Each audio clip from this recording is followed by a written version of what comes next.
This is the third lecture of the series on machine learning. In the second lecture, we talked about supervised learning.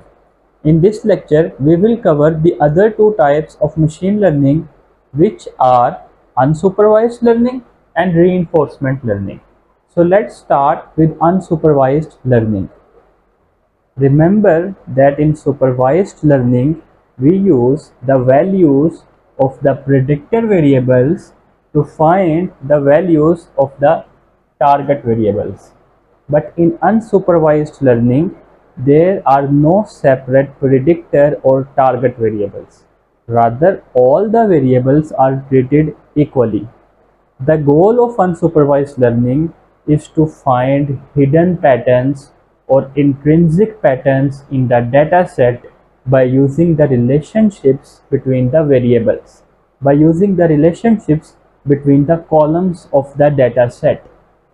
There are three major types of unsupervised learning, which are clustering, association, and dimensionality reduction.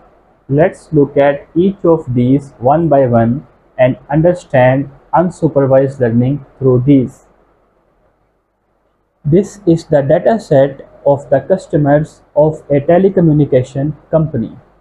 The dataset contains the amount of data in gigabytes used by the customers of the company as well as the amount in dollars that the customer spent. Now the company wants to divide its customers into separate groups so it can target the groups separately. Now the company gives this task to its data scientist. The data scientist employs a machine learning algorithm. The machine learning algorithm looks for intrinsic patterns in this dataset. As a result, the algorithm groups customer 2 and 3 into one group and customer 1, 4 and 5 into another group. Now the company has two separate groups that it can target in different ways. This process of dividing a dataset into separate groups is called clustering, and these separate groups are called clusters. In this case, we divided the dataset into two groups. So we used two clusters. But in practice, when the dataset is larger, we can use a greater number of clusters as well. The second major type of unsupervised learning is association. So businesses may gather a lot of data for their day-to-day operations. For example, a grocery store might gather data of the purchases of its customers. Suppose a grocery store gathers this data of the purchases of its customers. The dataset contains 5 different purchases or 5 different transactions that were made by the customers. Each transaction contains the names of the items that were purchased by the customer. Now the grocery store wants to find meaningful relationships between the items. Once it finds the meaningful relationships, it can use those relationships for better marketing strategies. So the grocery store uses this dataset to find these two meaningful relationships. The first one states that any customer who buys bread will likely also buy milk. If we look at this dataset, this relationship, this rule is derived from transaction number 1, transaction number 4 and transaction number 5.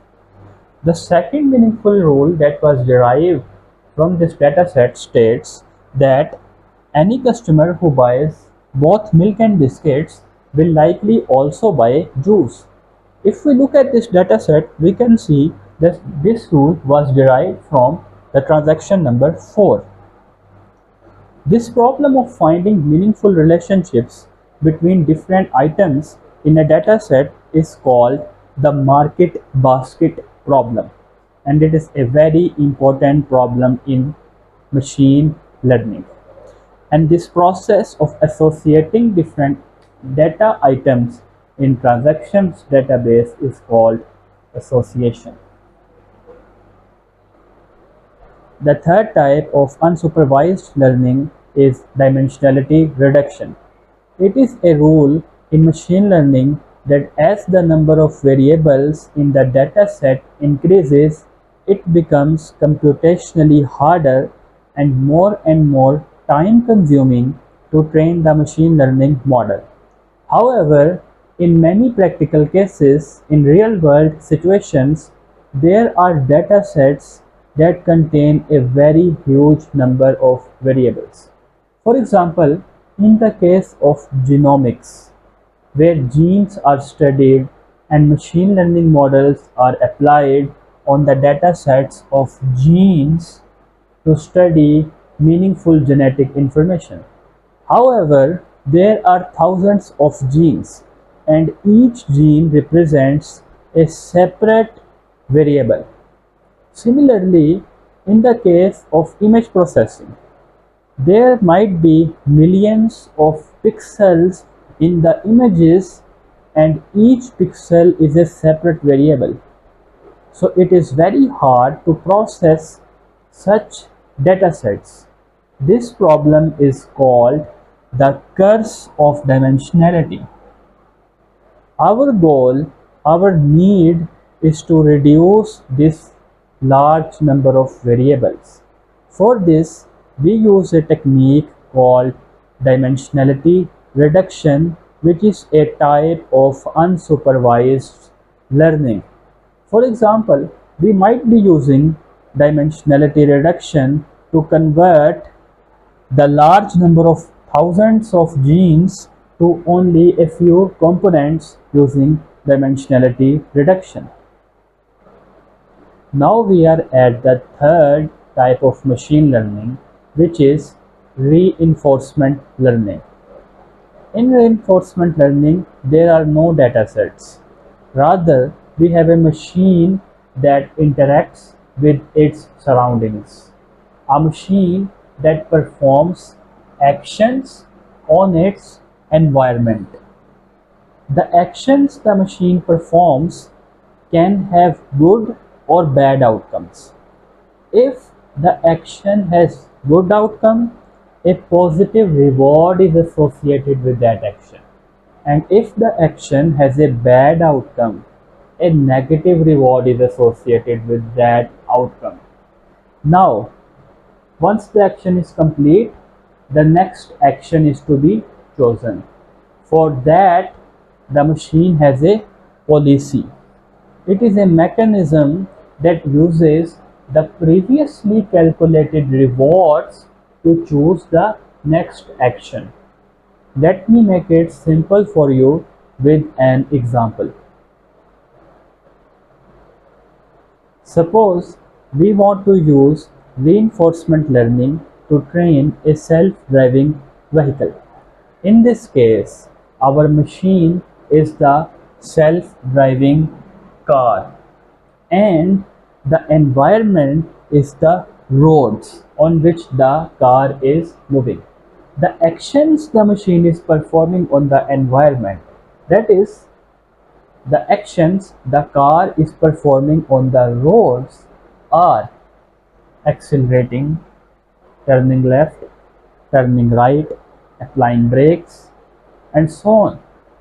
Now these actions can have positive outcomes as well as negative outcomes.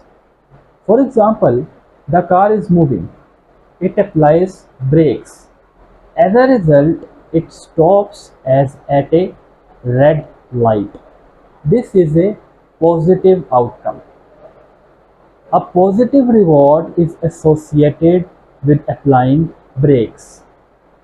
On the other hand, let's say the car is moving, but it turns left and then crashes. As a result, since this is a bad outcome, a negative reward is associated with turning left.